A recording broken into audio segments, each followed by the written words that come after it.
Pois olá e sejam bem-vindos ao balanço mensal das leituras que foram feitas cá em casa durante o mês de março. Foram no total 16 leituras, embora eu aqui só tenha 15 livros, porque um desses livros foi lido por mim e pelo maridinho, sendo assim são 16 leituras, 15 obras que estão aqui por debaixo de mim. Sim, eu estou apoiada na pilha das leituras. Foram bastantes leituras, é verdade. Da minha parte foram 9, mais do que aquilo que eu estava à espera e tinha planeado no início do mês. Posso dizer que alguma da culpa desse aumento das leituras foi, obviamente, este confinamento e este isolamento social que nos obriga a pandemia que está a assolar o mundo, mas se eu fosse a pensar seriamente, é verdade que já estou em casa há bastante tempo, mas eu acho que não foi apenas isso, porque durante o tempo em que eu estive em casa eu fartei-me de trabalhar muito mais do que aquilo a que estou habituada, apesar de no final de cada período escolar o trabalho ser ainda mais do que é o habitual. Mas deixemos-nos disso, vou sim já avançar para as leituras que fiz durante o mês. Foram, como eu disse, 9 e vou mostrar-vos por ordem cronológica e digo-vos já que quase todas elas me proporcionaram leituras muitíssimo saborosas, à exceção de uma que foi uma grande desilusão, mas que eu não vou mostrar já porque foi a penúltima leitura que eu fiz durante o mês. Ora, assim sendo, cronologicamente, e agora vou desmanchar a pilha no instante para me dar mais jeito para mostrar-vos as leituras. Cronologicamente, eu abri o mês de março com a leitura de O Deserto dos Tártaros, de Dino Buzzati, uma obra da minha biblioteca que está, é verdade, como tu dizes, Paula, sequestrada cá em casa, pelas razões que vocês já devem saber. Foi com ela que eu abri o mês de março. Foi uma obra que me tirou literalmente da minha zona de conforto.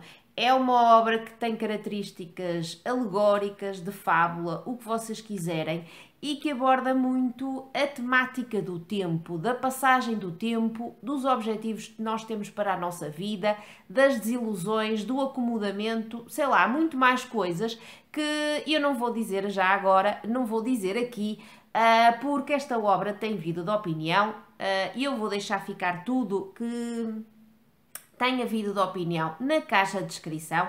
Por isso, se vocês quiserem saber mais sobre esta obra, que é um marco da literatura do século XX, se quiserem saber mais sobre a minha opinião sobre esta obra, espreitem o vídeo que eu deixo ficar na caixa de descrição. Dei-lhe 8 em 10 e recomendo-a vivamente. A seguir, também da biblioteca, também duas obras que eu tenho aqui sequestradas da biblioteca, e eu li em 24 horas, ou em menos de 24 horas, li, ou melhor, reli Sonhos de Natal, de António Mota. Adoro esta obra infantil. Adorei voltar a lê-la. Voltei a sentir todas as emoções que senti quando a li pela primeira vez e por isso mesmo dei-lhe 10 em 10. Também ela tem vídeo de opinião cá no canal, se vocês quiserem espreitar. A próxima é a terceira e última que eu tenho cá sequestrada em casa da biblioteca. Falo-vos de Imigrantes, de Sean Tan. Esta obra gráfica que não tem nada de texto, é apenas composta por grafismo, ou seja, por imagens, mas mesmo assim eu que sou uma leitora voraz de palavras, rendi-me literalmente a esta novela gráfica, a esta obra gráfica, e digo-vos que nós não sentimos nenhuma falta das palavras se a saborearmos como ela merece ser saboreada. É maravilhosa, eu volto a recomendá-la. Também tem vídeo de opinião cá no canal e eu dei-lhe a nota máxima, dei-lhe 10 em 10 e, como é óbvio, recomendo vivamente. Aliás, eu rogo-vos para vocês tentarem ler/ver esta obra, porque não se vão de maneira nenhuma arrepender, mesmo que sejam como eu, leitores vorazes de palavras, ok? A esta, e eu vou olhar aqui para o caderninho para me orientar, a esta, qual é que se seguiu? Seguiu-se uma obra que faz parte da minha estante, está aqui, e que é A Invenção das Asas, de Sue Monk Kidd. Tinha algumas expectativas em relação a esta obra, porque é a terceira obra que eu leio desta autora norte-americana. As outras duas já as li há algum tempo, mas gostei imenso delas. E tinha, sou sincera, algumas expectativas para esta obra. Expectativas essas que saíram de alguma forma goradas, porque a obra é uma obra baseada em factos verídicos, as personagens, as protagonistas que estão aqui são verídicas, aborda a escravatura na altura do século XIX nos Estados Unidos, mais propriamente na Carolina do Sul, em Charleston, mas houve qualquer coisa que falhou nesta leitura, como eu digo no vídeo da opinião. Faltou-lhe alma, creio eu, e por isso eu dei-lhe apenas 7 em 10. A ela seguiu-se uma das melhores leituras de março e que de certezinha absoluta que fará parte das melhores leituras deste ano. Falo-vos de A Breve História da Menina Eterna, de Ruth Simões Ribeiro. Isto é... eu nem sei que vos diga, é uma obra que me deixou completamente rendida e conquistada por ela. E é verdadeiramente uma obra muito especial. Esta Menina Eterna é mesmo muito especial, como a própria autora me disse. E eu só espero que mais gente descubra Ruth Simões Ribeiro, mais gente se delicie com o que ela escreve e mais gente conheça esta Menina Eterna, da qual eu com, obviamente, a ajuda, não, com a participação da autora, estive, acho eu, porque eu acho que quando eu lançar este vídeo isso já terá terminado, estive a sortear 10 exemplares desta obra, que é verdadeiramente uma obra que me conquistou, como eu já disse, à qual eu dei 10 em 10, sem dúvida alguma, e que já tem vídeo de opinião cá no canal e que eu recomendo vivamente que vocês, se quiserem, que espreitem esse vídeo e percebam o porquê desta Menina Eterna ser tão especial para a autora e agora para mim. 10 em 10, magistral. Também 10 em 10, por outras razões, li o relatório de Brodeck, de Philippe Claudel. Li durante este mês. E o que é que eu vos posso dizer sobre esta obra? Esta obra é de uma dureza incalculável, isto é, nós darmos conta do lado mais vil e pior e mais degradante do ser humano. Está aqui presente. Está aqui presente muita dor, muita tortura, muita expiação, muita vergonha. E tudo isto também com algumas características de fábula, porque não temos indicações concretas de quando isto acontece, de onde é que isto acontece, mas mesmo assim é impossível não nos rendermos a Philippe Claudel. Esta é a segunda obra que eu leio do autor e é outra à qual eu dei a pontuação máxima e que recomendo vivamente que vocês façam os possíveis e os impossíveis para lê-la, porque ela infelizmente está esgotada. Não percebo como é que isto está esgotado, continuo a não perceber, mas se vocês conseguirem deitar-lhe a mão, nem que seja por empréstimo de uma biblioteca quando tudo isto passar da pandemia, façam-me o favor de ler esta obra, porque não se vão arrepender. Isto é do mais brutal e do mais dilacerante que existe, é verdade, mas é imprescindível que vocês a leiam. Também já tem vídeo de opinião, dei-lhe 10 em 10 e o que é que eu vos posso dizer mais? Leiam-na, por favor. A seguir a esta, eu li para o meu projeto Uma Releitura por Mês, li 24 horas da vida de uma mulher, de Stefan Zweig. E eu não me lembrava de quase nada desta obra. Tinha muito poucas recordações. Recordava-me qualquer coisa de que a ação se iria passar em algum momento num hotel, e é verdade que acontece, mas de resto eu não me lembrava de nada.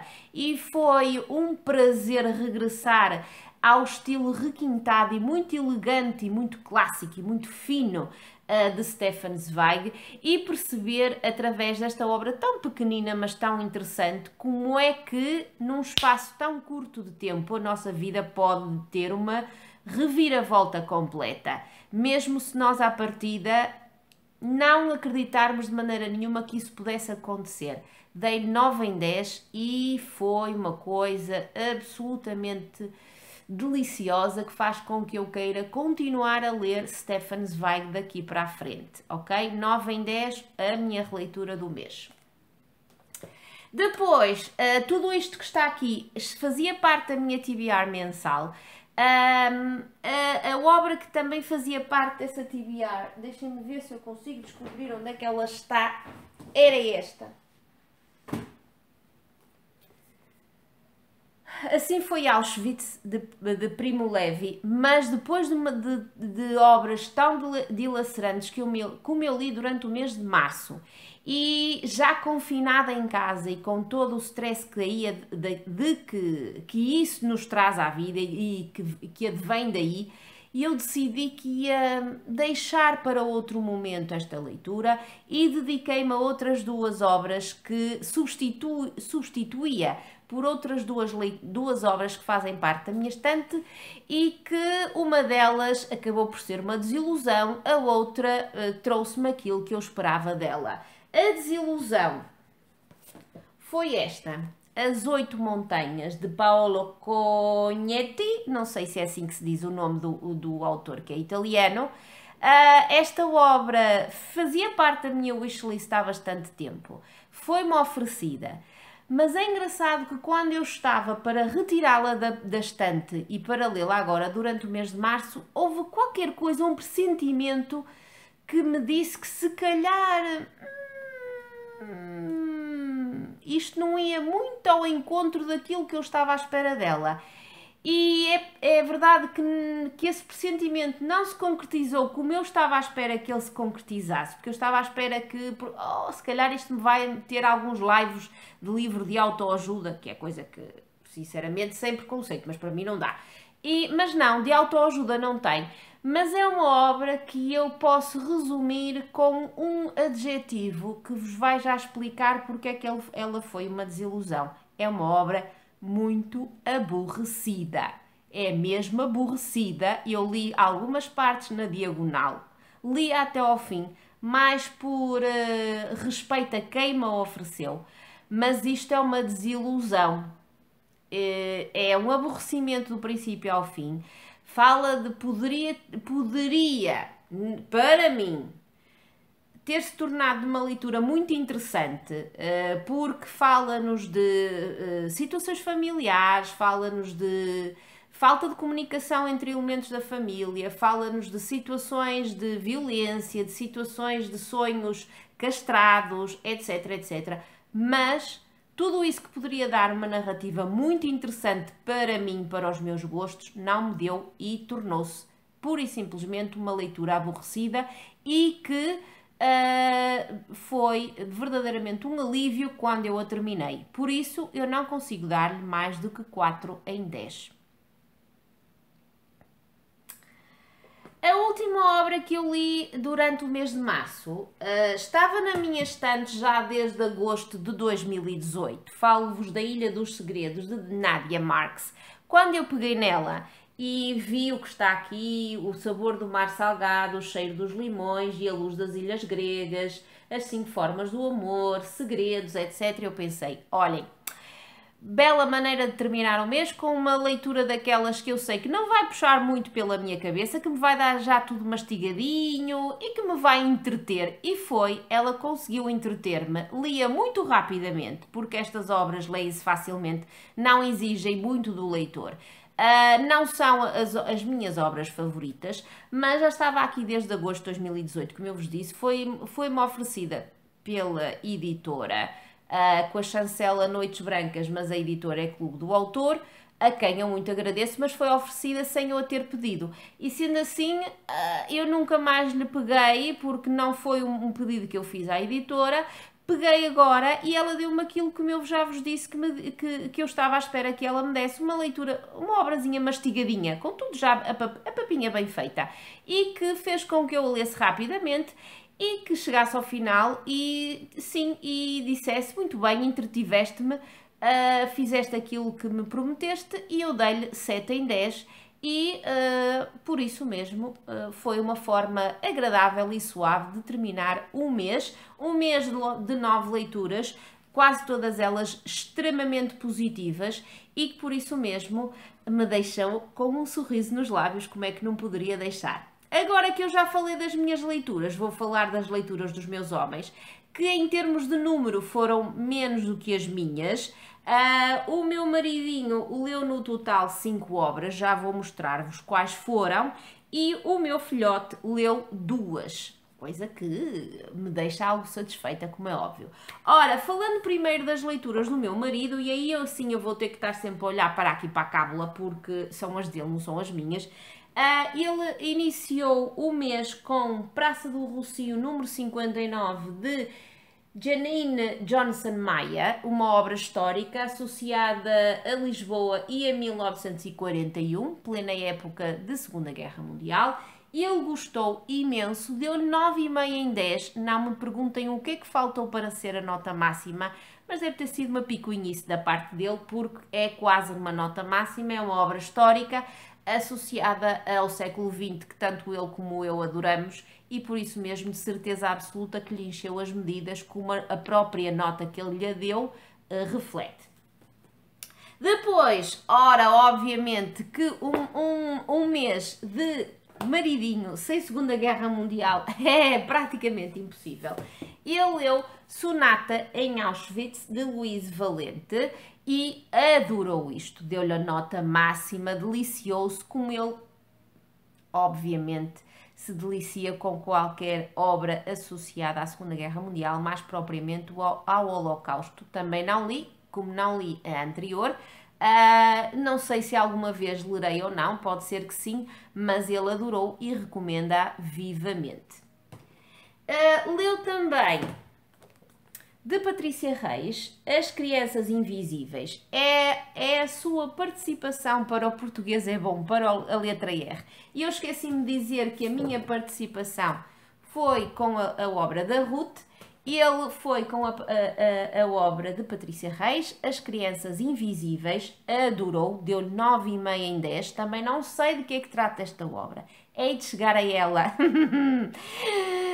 daqui a uns tempos bem largos, porque isto entrou cá em casa no aniversário do marido, em janeiro, por isso eu ainda ando a ler obras de 2018.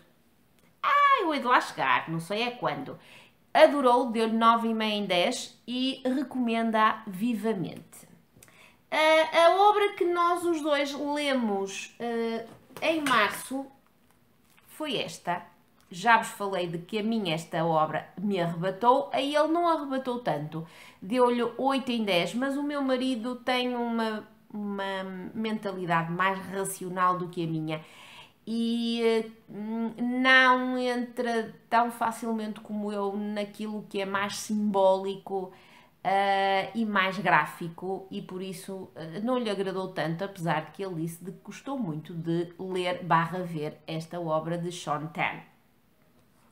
Por fim, terminou o mês com Daniel Silva, O Anjo Caído, obra que nos foi oferecida pela Maria João Covas e que ele leu e gostou imenso, deu-lhe 9 em 10. Não sei o que é que lhe faltou para chegar à nota máxima, mas é uma obra policial, creio eu, e associada ao detetive Gabriel Allen. Para quem gosta de Daniel Silva, de certeza absoluta que sabe de quem é que eu estou a falar, quem é este protagonista. Marido foi a primeira vez que leu Daniel Silva, mas gostou imenso, como se vê pela nota que lhe deu, 9 em 10. Por fim, falo-vos das leituras do meu filhote, e o meu filhote leu As Gêmeas de Auschwitz, de Eva Moses Core, não sei se é assim que se diz o nome da senhora, É uma obra que eu já ouvi falar, que tem alguns lives de infanto-juvenil. Ele gostou imenso, aliás, ele anda um bocadinho obcecado pela temática da Segunda Guerra Mundial. E eu não sou a melhor pessoa para travar essa obsessão, nem eu nem o pai. E ele tem lido muitas obras associadas à Segunda Guerra Mundial e ao Holocausto. Tem adorado, deu 10 em 10 a esta e está a querer ler mais. Por isso, todas aquelas que eu lhe vou dando para ler são aquelas que passam pelo nosso filtro e que nós sabemos que poderão estar indicadas para ele. Deu 10 em 10, por isso, se vocês tiverem aí crianças, adolescentes, jovens que gostem da temática, é recomendada esta obra pelo mais novo cá de casa. E numa situação já de confinamento, ele voltou às leituras de conforto e releu A Minha Vida Animada do Gato Galáctico, deste youtuber Ronaldo, acho que é assim que ele se chama, Ronaldo Azevedo. É uma obra que ele releu porque ele já tinha lido ano passado, mas não foi a única que ele releu, entretanto ele pegou noutra, porque leituras de conforto são aquilo que nós precisamos em situações destas de mais stress e ansiedade. Deu-lhe, como é óbvio, 10 em 10, pois claro, senão não teria relido esta obra. E é isto, meus queridos, já vos mostrei todas as leituras que foram feitas cá em casa durante o mês de março. Foram bastantes, é verdade. O que é que eu vos peço daí? Peço, por favor, a mesma coisa do costume, que vocês, se já leram alguma coisa do que foi lido cá em casa, que comentem aí, que deixem ficar nos comentários a vossa opinião sobre essas obras. Se ficaram interessados em ler alguma que foi lida cá em casa durante o mês de março, digam também. E já agora, partilhem comigo e com os meus aquilo que vocês já andaram a ler em março, e se há alguma obra, eu peço isto frequentemente, por isso volto a pedir, se há alguma obra que vocês queiram recomendar-nos vivamente, não se acanhem, partilhem, deixem ficarem nos comentários. Um beijinho muito grande, fiquem em casa, continuem aí nesse confinamento. Eu sei que para alguns de nós não é fácil mantermos-nos sempre em casa, e eu estou a gravar este vídeo no dia 9 de Abril, daqui a 2 dias faz um mês exatamente que eu estou em casa, que ainda não saí de casa uma única vez, nem para levar o lixo. E tenho aguentado, por isso vocês aí desse lado se sentem algo aflitos e claustrofóbicos, como é habitual, como é normal que se estejam a sentir, lembrem-se que estamos a tratar de ficar bem, minimamente bem, pelo menos em termos de saúde. O resto já sei que ninguém vai ficar bem, em termos de saúde física. Aguentem mais um bocadinho para ver se isto passa o mais rápido possível, ok? Beijinhos, beijinhos, beijinhos, beijinhos, e vemo-nos num próximo vídeo. Tchau, tchau, fiquem bem!